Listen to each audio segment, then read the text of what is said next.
नमस्कार दोस्तों, मैं ज्योतिष आचार्य वासुदेव मिश्रा आपका अपने चैनल एस्ट्रो मास्टर वासु में हार्दिक अभिनंदन करता हूं। दोस्तों, आज का यह ज्योतिष का कार्यक्रम आप लोगों के लिए यानी कि मीन राशि वालों के लिए बड़ा ही खास कार्यक्रम साबित होगा। आज हम चर्चा करेंगे ग्रहों के राजकुमार बुध के राशि परिवर्तन प्रभाव के बारे में।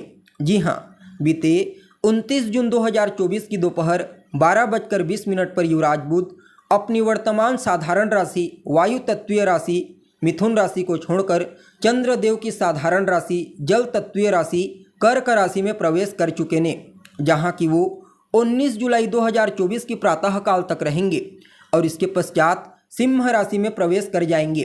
तो ऐसे में बड़े विस्तार के साथ जानने का प्रयास करेंगे कि बुध अपने शत्रु की साधारण राशि कर्क राशि में गोचर करते हुए किस प्रकार आपको प्रभावित करेंगे। जी हाँ, जीवन के किन किन क्षेत्रों में आपको विशेष तौर पर सफलता की प्राप्ति होगी, तो वहीं किन किन क्षेत्रों में आपको सावधानी बरतने की ज़रूरत पड़ेगी, सभी बातें विस्तार के साथ आपको बताएंगे। इसलिए कार्यक्रम को अंत तक देखने का प्रयास कीजिए। और अगर आप अपनी जन्म कुंडली पर हमसे परामर्श लेना चाहते हैं तो आपको हमारा कॉन्टैक्ट नंबर डिस्क्रिप्शन बॉक्स में और वीडियो के अंदर मिल जाएगा, जहां से आप या तो व्हाट्सएप के माध्यम से या फिर डायरेक्ट फ़ोन कॉल के थ्रू अपॉइंटमेंट लेकर अपनी जन्म कुंडली का बड़ी बारीकी से अध्ययन करवा सकते हैं। जी हाँ, तो दोस्तों, बुध कौन है? बुध तो बुद्धि। चाहे फिर किसी भी प्रकार का बिजनेस व्यापार हो, शेयर मार्केट, इंटरनेट से जुड़ा हुआ कार्य, communication, community, media, banking, research का फील्ड, मार्केटिंग, इन सभी क्षेत्रों में बुध का ही सिक्का चलता है। साथ ही विद्यार्थियों के जीवन में भी जो कुछ महत्वपूर्ण परिवर्तन होते हैं वह सब के सब युवराज के चलते ही होता है। इसके अलावा देखा जाए तो वह सभी लोग जो केवल और केवल वाणी से संबंधित कार्य करते हैं, जिनका काम ही है बोलना, चाहे फिर वह शिक्षक हो या फिर चाहे किसी भी तरह का कंसल्टेंट हो, इन सब पर विशेष प्रभाव बुध का ही होता है। अब देखा जाए तो यह कर्क राशि वैसे तो बुध के लिए अनुकूल राशि नहीं होती, लेकिन हाँ, यहाँ पर 2-3 बातों का ध्यान आपको जरूर रखना चाहिए। देखिए, शनिदेव बुध से षडाष्टक योग में होंगे और जब भी कोई ग्रह चाहे फिर गोचर में हो या फिर कुंडली में कहीं पर भी आपको दिखाई पड़े उस ग्रह से षडाष्टक योग में ग्रह हो, तो फिर फलादेश करने वाले ग्रह का फलित कमजोर पड़ता है। और हम चर्चा किसकी कर रहे हैं? तो बुध की। तो शनिदेव से षडाष्टक योग में होने के चलते शनि के प्रभाव को कमजोर करेंगे। लेकिन यहाँ पर एक और सिद्धांत लागू होता है और वह कहता है कि शनिदेव से छठे भाव में कोई भी ग्रह होता है तो उस ग्रह के प्रभाव में वृद्धि हो जाती है।